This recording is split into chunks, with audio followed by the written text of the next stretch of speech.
एक गरीब किसान की कहानी। ये कहानी एक छोटे से गांव में रहने वाले एक गरीब किसान की है जिसका नाम रामू है। रामू का पूरा परिवार कृषि पर आधारित था और उनकी मुख्य आय खेती से ही थी। वे एक छोटे से खेत में जैविक खेती करते थे और खेती में विशेष रुचि रखते थे।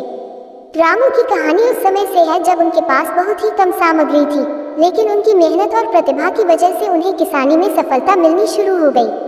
वे विशेष रूप से जैविक खेती की ओर ध्यान केंद्रित करते हैं और खेत में विविधता के बजाय विविधता की जगह खेत में खाद प्रदान करते हैं।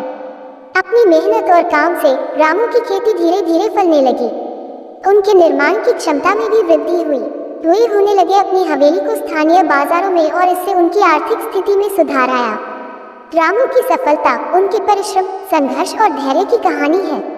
वे कभी भी पैसा नहीं हारते और हमेशा आगे बढ़ने का प्रयास करते हैं। उनकी कहानी गांव के लोगों के लिए प्रेरणास्रोत बनी है और उन्होंने दर्शाया है कि छोटे सपनों को हकीकत में बदलने का सबसे महत्वपूर्ण कदम है परिश्रम और संघर्ष।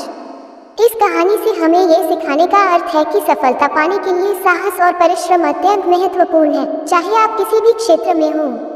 रामू की तरह हमें भी अपने लक्ष्य के प्रति निर्धारित नहीं करना चाहिए और निरंतर प्रयास करना चाहिए, इच्छाएं इतनी भी कठिन क्यों नहीं। ऐसे ही वीडियो देखने के लिए वॉइस कुरियर चैनल को सब्सक्राइब जरूर कर देवें। धन्यवाद।